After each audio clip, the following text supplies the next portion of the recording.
तो मैं इसीलिए दिल्ली में बॉलीवुड लाना चाहता हूँ। इसी मुहिम को आगे बढ़ाकर मैंने फाइनल जस्टिस बनाया। घर से तुमको कुछ सामान मिलेगा। बाकी मुंबई वाले काटने में बड़े एक्सपर्ट हैं, क्या काट देते थे क्या रखते हैं वो तो देखने के बाद ही पता चलेगा।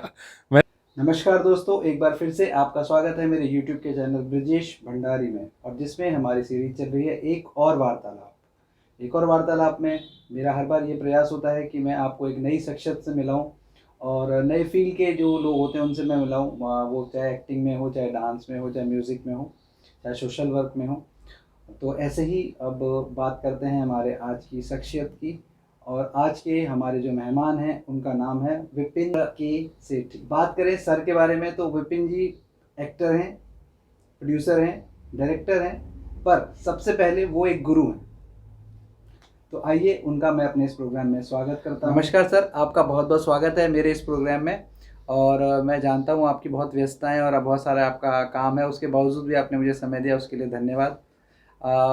विपिन जी, हम अपनी बातचीत की शुरुआत सबसे पहले इस बात से करेंगे कि जहाँ तक मेरी जानकारी है आपकी एक फ़िल्म आ रही है नेटफ्लिक्स पे 10वीं, तो उसके बारे में सबसे पहले अगर आप हमारे दर्शकों को अगर ये कुछ बताएं तो। नमस्कार जी। बाकी आपने मेरे से अभी 10वीं के लिए सवाल किया। 10वीं, उसके पीछे भी एक इतिहास है। मैं वहाँ पे अप्रैल में शूटिंग करने गया। अप्रैल की मेरे ख्याल 7 तारीख थी, 6 तारीख को शूट के लिए गया 2021 में। तो वहाँ पे शूटिंग के दौरान हमारा सीन जो था 1 दिन का था, तो बढ़ते बढ़ते वो 3 दिन का हो गया, लेकिन मुझे रखा गया वहाँ पे 6 दिन। तो मैंने कहा ठीक है भाई रखो। वहाँ पे शूटिंग भी हो गई, 10 दिन का टोटल हमारा शूट रहा उसमें, लेकिन उसके साथ साथ मुझे कोविड भी हो गया। तो मेरा एक्सपीरियंस ऐसा रहा, 10वीं को मैं कोविड के साथ से याद करता हूँ। 17 दिन आके हॉस्पिटलाइज हुआ, फिर ऊपर वाले की कृपा है अब 10वीं रिलीज़ होने जा रही है पहले हफ्ते में अप्रैल के, तो आप लोग ज़रूर देखिए। बाकी जहाँ तक है 10वीं में अभिषेक बच्चन जी और निम्रत कौर के साथ मेरा 1-to-1 सीन है, उसमें आप लोगों को पता चलेगा, देखेंगे। बाकी मुंबई वाले काटने में बड़े एक्सपर्ट हैं, क्या काट देते थे क्या रखते हैं वो तो देखने के बाद ही पता चलेगा। मैंने आपको बता दिया जो मैंने शूटिंग की है, ठीक है जी। उसमें बहुत सारे लोगों ने काम किया। मेरे साथ तो अभिषेक बच्चन जी और निम्रत कौर जी थे, काफ़ी अच्छे हैं अभिषेक बच्चन। अभिषेक भाई तो ऐसे साथ में बैठे रहे, तो मैं आपको अभी फ़ोटोग्राफ भी दिखाऊंगा अपनी उनके साथ। मेरा ऐसे मतलब कि फ्रेंडशिप हो गई, तो मैंने उनको ये भी कह दिया कि कभी आप हमारे यूनिट में भी काम करने आइए। तो मैंने ऑफ़र कर दिया, वो हंसने लग के बोलते आमीन। सर, ये तो आपने बहुत अच्छी बात बताई कि अभिषेक बच्चन जी के साथ आपने काम किया और आपका एक्सपीरियंस इतना अच्छा रहा, आपके दोस्त जैसे बन गया, और आपने उन्हें ऑफ़र भी कर दिया कि आप हमारी यूनिट में भी काम करना। ये तो बहुत अच्छी बात है, और मैं आपको बहुत बहुत शुभकामनाएं दूंगा कि आपकी फ़िल्म अगस्त के फर्स्ट वीक में रिलीज़ होने वाली है। तो अगस्त नहीं, अप्रैल, सॉरी अप्रैल के फर्स्ट वीक में रिलीज़ होने वाली है, सॉरी अप्रैल के फर्स्ट वीक में रिलीज़ होने वाली है। सर, जैसे हम कोई भी हमारी लाइफ होती है, कोई भी हमारा करियर होता है, या जो भी हमारी हॉबी होती है, वो कहीं ना कहीं से कभी शुरू हुई होती है। कोई ना कोई ऐसा इंसिडेंट हमारी लाइफ में हुआ होता है जहाँ से हमारे को उसमें इंटरेस्ट आया होता है। तो जैसे आप एक्टिंग करते हैं, तो आपकी लाइफ में ये एक्टिंग के लिए आपका रुझान कैसे हुआ, मतलब और कोई ना कोई ऐसा इंसिडेंट हुआ होगा जहाँ से आपको एक्टिंग करने का मतलब आपको स्टार्ट आपने किया होगा, अगर वो आप हमारे दर्शकों के साथ शेयर मैं करें। रामलीला के साथ जुड़ा हुआ था, राजेंद्र नगर आर्ट्स क्लब के साथ। तो मैं वहाँ पे स्टेज का काम देखता था और साथ में ड्रेसेस वगैरह का काम देखता था। एक दिन हमारे कुंभकर्ण साहब नहीं आए, वो बीमार हो गए या पता नहीं क्या कारण हो गया। तो मुझे सब कहते हैं कि भाई तेरा डील डॉल भी वैसा है, तो कुंभकर्ण का आज रोल कर ले। मैंने भाई मुझे पता नहीं कैसे करना है, क्या करना है, और मैं नहीं कर पाऊँगा। नहीं नहीं, तुझे करना पड़ेगा, आज क्लब की इज़्ज़त की बात है, तुझे करना पड़ेगा। तो मैं कहा भाई ठीक है, 1 घंटा दो, मुझे तैयार करना पड़ेगा अपने आप को। दिया, हम आज रामलीला ही लेट शुरू करेंगे। तो जी मैंने तैयार किया, जैसे तैसे वहाँ स्टेज पे गया। डर तो बहुत लग रहा था उस वक़्त, लेकिन पहला एक्सपीरियंस बहुत अच्छा रहा और लोगों ने इतनी तालियां बजाई उस रोल पे, क्योंकि मेरा डील डॉल देख के ही लोग खुश हो गए थे कि कुंभकर्ण मरियल नहीं है, खाया पिया हुआ है। तो डायलॉग डिलीवरी भी काफ़ी अच्छी रही, मेरे में थोड़ा कॉन्फिडेंस आया। उसके बाद से मैंने सोचा कि थोड़ा सा एक्टिंग वगैरह शुरू की जाए, तो मंडी हाउस में पहुंच गए हम। वहाँ पे राधेश्याम शर्मा जी एक हमारे गुरु थे, जिन्होंने मुझे बहुत सिखाया। वो इस दुनिया में नहीं है अब, मैं आज भी उनको मानता हूँ, मेरे गुरु ही हैं वो। पहले गुरु को हमेशा शत प्रणाम करना चाहिए।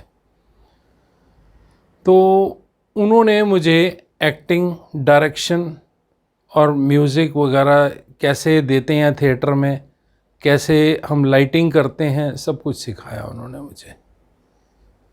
तो सीखते सीखते आज यहाँ तक पहुँच गया हूँ। सर आपने मंडी हाउस की बात करी, और जहाँ तक मेरी जानकारी है आप मंडी हाउस में 100 ग्राम ज़िंदगी के नाम से फेमस हैं।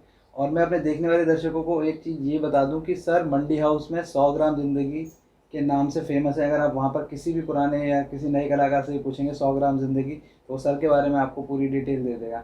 सर मैं गलत तो नहीं कह रहा, सही बात है? बिल्कुल ठीक कह रहे हैं आप। तो सर ये 100 ग्राम ज़िंदगी का ये क्या एपिसोड है और क्या कहानी है इसके पीछे, ये हमारे दर्शकों के साथ अगर आप 100 ग्राम ज़िंदगी मेरी ज़िंदगी का एक वो हिस्सा है जो मैंने काफ़ी टाइम पहले, मेरे एक मित्र थे तो उन्होंने अपनी कहानी के बारे में कुछ जिक्र किया मेरे साथ। जब मैं लिखने लगा तो पन्नों पे उतारने लगा उस कहानी को। कहानी लिखते लिखते हमें कुछ ड्रामेटिक्स भी डालने पड़ते हैं बीच में, मसाला भी डालना पड़ता है उसमें, मसाला भी डाला मैंने। लेकिन एंड पे आके मैं अटक गया कि एंड क्या किया जाए इसका, हैप्पी एंडिंग की जाए, सैड एंडिंग की जाए, कैसे किया जाए एंड। तो फिर बाद में मैंने अपनी एक मित्र से साझा किया कि भाई ऐसे ऐसे मुझे ये एंड नहीं समझ में आ रहा। तो उसने मुझे एंड के बारे में थोड़ा सा ज्ञान दिया कि भाई ऐसे नहीं, ऐसे करो। तो एक मित्र को हमने शामिल किया जो मेन लड़का था। 100 ग्राम ज़िंदगी की कहानी थोड़ी सी आपको बताता हूँ। एक निखट्टू लड़का है, आपसे ही क्वेश्चन पूछता हूँ। माँ बाप का एक लड़का है जो 24 साल का हो गया है और माँ बाप भी परेशान है, बॉस भी परेशान है उससे, सारे मोहल्ले वाले भी परेशान हैं। तो अब वो उसका कैसे सुधार किया जाए? तो आप लोग क्या सोचते हैं, उसकी शादी कर दी जाए? माँ बाप ने उसकी शादी कर दी सुधारने के चक्कर में। तो अब ऑडियंस सारी अपने आप को उस कहानी के साथ कनेक्ट करती है कि भाई हमारे घर की कहानी चल रही है ये। तो हर एक कोई इस दुविधा में रहता है कि क्या इसका हल निकाला जाए। शादी तो कर दी, अब लड़की आती है ससुराल में, वो 19 निकली, वो सास 20 है, आपस में खटपट शुरू हो जाती है, लड़का पिस जाता है बीच में। अब उसका दोस्त बीच में एंट्री लेता है, जो मेरी मित्र ने मुझे सुझाव दिया, उसका दोस्त बीच में एंट्री लेता है, जो उसको एक मैसेज देता है कि माँ के सामने माँ की तारीफ़ करो, बीवी के सामने बीवी की तारीफ़ करो, ऐसे तालमेल बनाने की कोशिश करो घर में। तो वही उसने किया और घर में सब खुश हो गए। तो लोगों को ये इससे काफ़ी फ़ायदा मिला। मेरे को बाद में मैसेजेस भी आते रहे। मैं 50 शो किए हैं इस प्ले के और सुपर हाउसफुल शो गए हैं। इसीलिए लोग मुझे 100 ग्राम ज़िंदगी के नाम से जानने लग गए मंडी हाउस में। मुझे मैसेजेस भी आने लग गए, हमने ये उपचार कर दिया अपने लड़के का, तो हमारा घर अब सुखी हो गया। सर ये तो 100 ग्राम ज़िंदगी की बात हो गई। इसके अलावा आपने कौन कौन से और प्ले किए हैं मंडी हाउस में सर? मैंने और भी लिखे हुए हैं प्ले। बाप का बाप दादा होता है, फिर मैंने एक लिखा था चित्त में जीता पट तू हारा, लव के लिए साला कुछ भी करेगा, साईं बाबा के ऊपर, जीवनी के ऊपर लिखा था एक। तो मैंने बहुत सारे प्लेस किए हैं और अपने ही प्लेस करता हूँ। एक मैंने प्ले बाहर का किया था असगर वजाहत जी का, जिस लाहौर नहीं देखे और जमिया नहीं, तो फेमस प्ले है वो मैंने 2 बार प्ले किया, लेकिन उसको थोड़ा सा उसमें म्यूज़िक वगैरह ऐड करके उस प्ले को किया मैंने। तो लोगों को काफ़ी मज़ा आया था उसको मैंने इंडिया उसमें तो अगर प्ले देखो तो मज़ा आता ही है वहाँ नहीं, पे। फ्लेवर देने के बाद लोगों को मज़ा आया, म्यूज़िक का फ्लेवर देने के बाद। अच्छा, ये तो बात होगी सर आपके थिएटर की। थिएटर से फिर आप फिल्मों में और टीवी में कैसे आए, और वो जर्नी क्या थी आपकी और क्या एक्सपीरियंस था, वो हमारे दर्शकों के साथ अगर आप share 2016 में एक मोदी जी का ऐड आया था इनकम डिक्लेरेशन का, तो वो मैंने ही किया था। थ्रू आउट वर्ल्ड 18 लैंग्वेजेस में वो ऐड बना था, टीवी पे, सिनेमा घरों में, सब जगह वो ऐड चला। अकेला मैं ही था उसमें ऐड में, तो मुझे उससे काफ़ी नेम एंड फेम मिला। फिर 2018 में मेरे पास एक पिक्चर आई नानू की जानू, मैंने उसमें काम किया, बड़ा मज़ा आया उसमें काम करके अभय देओल जी के साथ।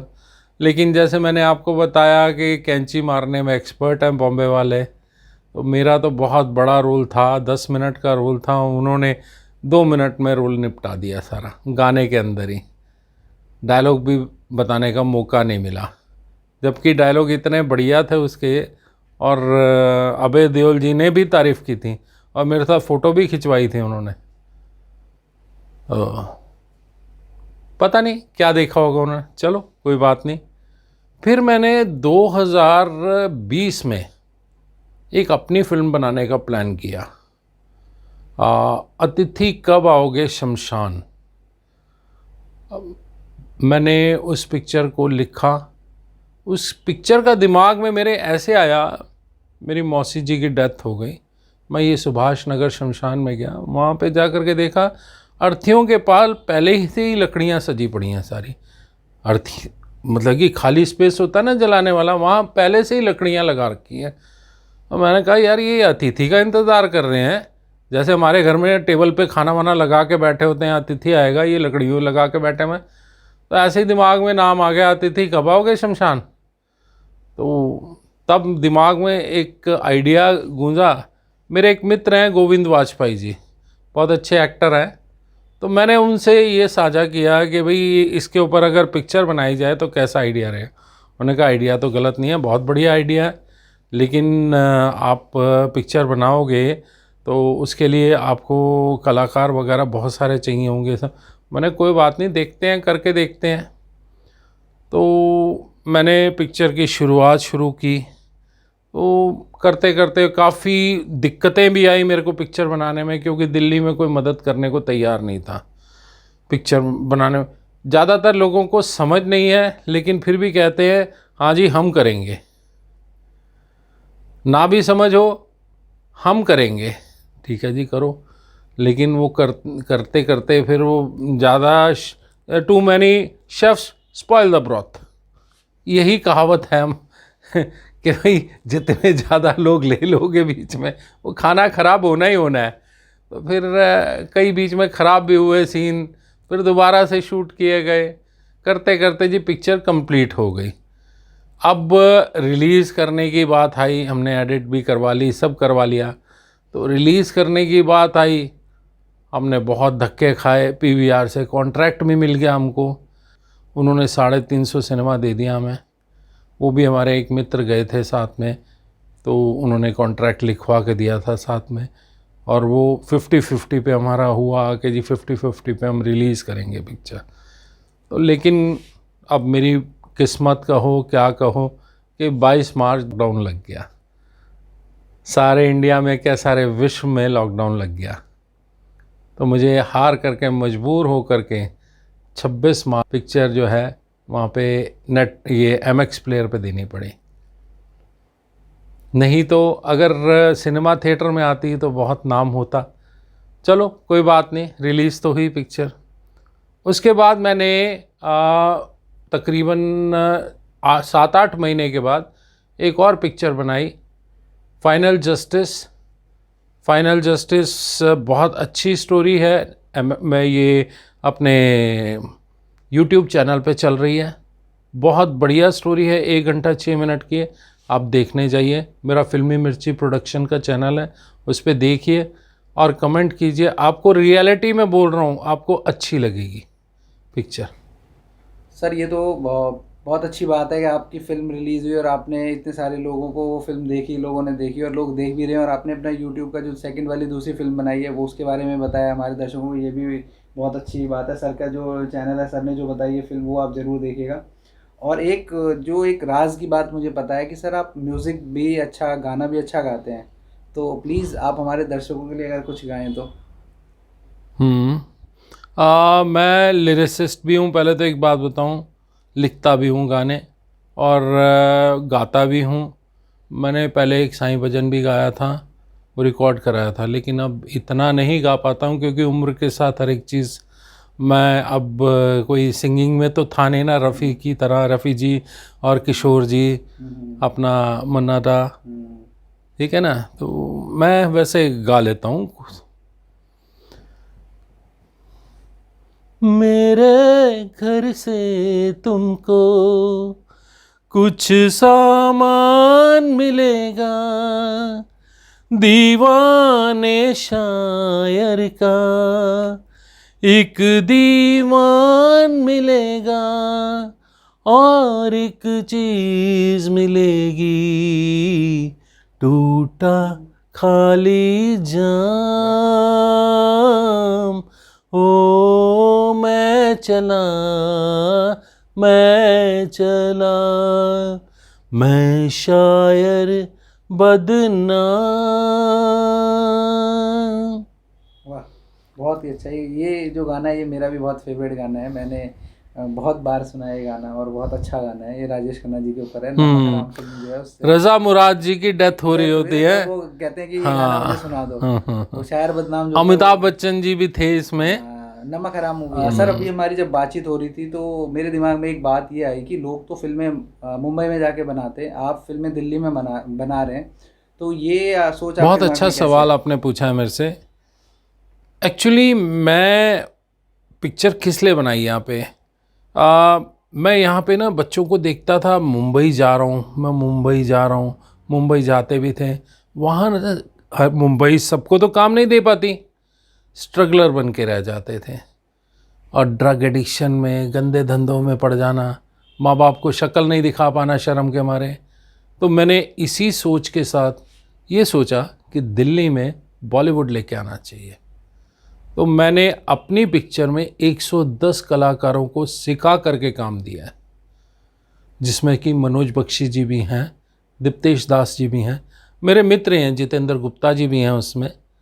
जितेंद्र गुप्ता जी हमारे बहुत प्रिय मित्र हैं, और काफ़ी ऐसे कलाकार हैं, पूर्णिमा जी हैं, पूर्णिमा जैन जी, गौरी चक्रवर्ती जी हैं उसमें, मेरे सब बहुत प्रिय हैं ये लोग। तो मैं इसीलिए दिल्ली में बॉलीवुड लाना चाहता हूँ। इसी मुहिम को आगे बढ़ाकर मैंने फाइनल जस्टिस बनाई। अब एक वेब सीरीज़ बनाने जा रहा हूँ, बबलू एंड बबली, जिसमें कि बबलू थोड़े से मोटे हैं, यानी कि मैं, और बबली भी थोड़ी सी पतली होने की कोशिश कर रही हैं। दोनों 40 साल के हैं, 40-45 साल के हैं, और कैसे उछल कूद मचाते हैं। और मोटे लोग तो वैसे भी जहाँ जाते हैं वहाँ पॉजिटिविटी हो ही जाती है। तो इसीलिए ये धारावाहिक यही सोच करके बना रहा हूँ कि लोगों को हंसने हंसाने से के लिए, और दिल्ली में लोगों को काम मिले, उसके लिए बना रहा हूँ। सर ये तो आपने बहुत अच्छा बताया, और बहुत अच्छी सोच है कि आपकी, हमारा दिल्ली का कलाकार दिल्ली में रहे, उसे दिल्ली में ही काम मिल जाए। क्योंकि मैंने भी कई लोगों से बातचीत की है, मेरा भी अनुभव ये है कई लोगों के साथ बातचीत के बाद कि हाँ, बॉम्बे अगर जब कोई जाता है, या मुंबई जैसे बोलते हैं जाता है, तो सबको काम नहीं मिलता, बट वो अपनी शर्म के मारे वापस नहीं आते, या मतलब कि हम दिल्ली में जाएंगे तो हमारे रिश्तेदार क्या बोलेंगे, माँ बाप क्या बोलेंगे, उस चीज़ के लिए वो वापस नहीं आते, वहाँ पे फंस जाते हैं, जो भी आप उसे कह सकते हो। तो आप ये बहुत अच्छा काम कर रहे हैं, इसके लिए आपको बहुत बहुत धन्यवाद। और आपकी आने वाली जो फिल्में हैं 10वीं, और जो आप एक फ़िल्म बना रहे हैं, एक वेब सीरीज़ बना रहे हैं जो आपने बताई, बबलू एंड बबली। बबलू एंड बबली, उसके लिए भी आपको बहुत बहुत शुभकामनाएं। और मैं अपने देखने वाले दर्शकों को यही बोलूँगा कि प्लीज़ मेरे चैनल को लाइक कीजिए, शेयर कीजिए और सब्सक्राइब कीजिए, जो कि हम ऐसे गुणी कलाकारों को आप तक ला सकें और उनके अनुभव आपके साथ साझा कर सकें। सर आपका बहुत बहुत धन्यवाद कि आप मेरे चैनल पे आए, मुझसे बातचीत करी, उसके लिए धन्यवाद। और मैं अपने देखने वाले दर्शकों को भी धन्यवाद कहूँगा। धन्यवाद।